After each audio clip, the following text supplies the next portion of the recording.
আসসালামু আলাইকুম সবাইকে, কেমন আছেন সবাই? আজকে চলে আসলাম অন্য একটা ব্লগ নিয়ে আপনাদের মাঝে। আজকে আমাদের কোম্পানি হইতে ইফতার মাহফিলের আয়োজন করা হয়েছে। এই উপলক্ষে আমরা কোম্পানির সকল মেম্বার ইফতারির সম্পূর্ণ আয়োজন করে ফেললাম। বিরিয়ানি থেকে শুরু করে বিভিন্ন রকমের ফ্রুটস সাথে শরবত ছিল এই ইফতারিতে। মিলাদ কিয়াম দোয়াও হয়েছে এটিকে কেন্দ্র করে। এই ইফতার পার্টির পুরো প্রসেসটা তুলে ধরার চেষ্টা করবো আপনাদের মাঝে। ওকে, চলেন আর কথা না বেরিয়ে আমরা ব্লগ শুরু করি।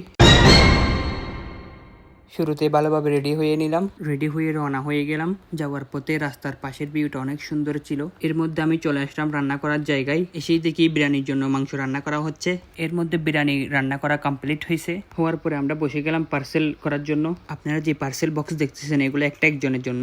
এরকম 500 পার্সেল আমরা রেডি করছি। এই 500 পার্সেলের মধ্যে আমাদের কোম্পানির 40 জন মেম্বারের জন্য 40টি, বাকিগুলো আমাদের এখানে সকল শপে দেওয়া হয়েছে। আমাদের কোম্পানির অনেকে এগুলো রেডি করার কাজে ব্যস্ত রয়েছে। আপনারা দেখছেন বিরিয়ানি পার্সেল রেডি করা শেষ করে ফ্রুটস গুলো এখন রেডি করা হচ্ছে। এখানের মধ্যে কলা, মালটা, শামাম, খেজুর এগুলা ছিল। এর মধ্যে মিলাদ কিয়ামও মোনাজাত শুরু হয়ে গেছে, আপনারা এখন দেখবেন।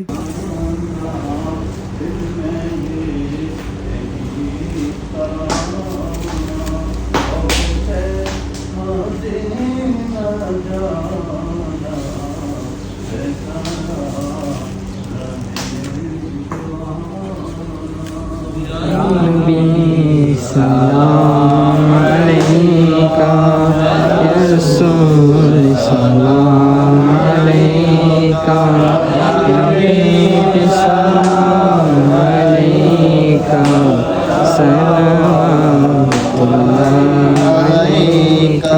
মিলাদ কিয়াম শেষে মোনাজাত হয়, আপনারা দেখবেন।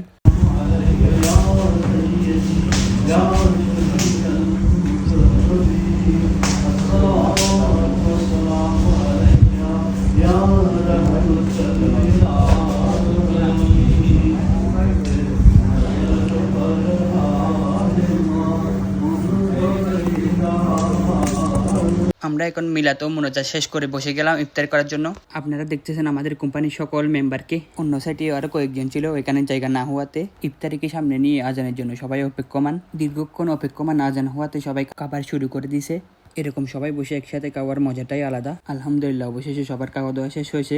ভিডিওটা আজ এ পর্যন্ত। সবাই ভালো থাকবেন, সুস্থ থাকবেন। আসসালামু আলাইকুম।